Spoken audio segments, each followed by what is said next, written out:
शिवपुर गांव घने जंगलों और पुरानी किंवदंतियों से भरा एक शांत गांव था। गांव के बाहर एक पुराना खंडहर था जिसे लोग नीले पत्थर की हवेली कहते थे। कहते हैं वहां एक रहस्यमयी नीला पत्थर छुपा है जो जिसे भी मिले उसकी किस्मत बदल जाती है या पूरी तरह बर्बाद हो जाती है।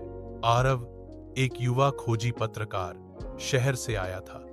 उसने नीले पत्थर की कहानी कई किताबों में पढ़ी थी और उसे हकीकत जानने की जिद थी।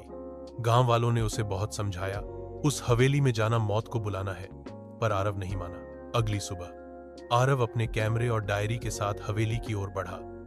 हवेली जर्जर थी, दीवारों पर काई जमी थी और खिड़कियां जैसे किसी अदृश्य डर से कांप रही थी। अंदर घुसते ही ठंडी हवा का झोंका उसे छू गया। वह धीरे धीरे एक कमरे से दूसरे कमरे में जाने लगा।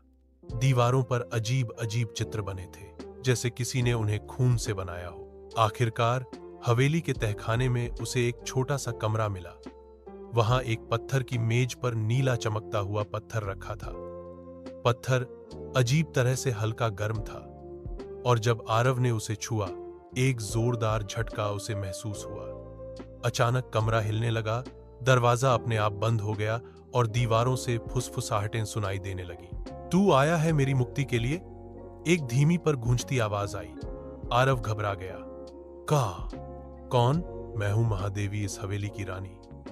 मुझे इस पत्थर में कैद किया गया था। आरव की सांसें तेज हो गईं। तुम क्या चाहती हो?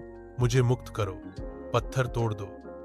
बदले में मैं तुम्हें वो दूंगी जो तुम्हारे जीवन में सबसे मूल्यवान है।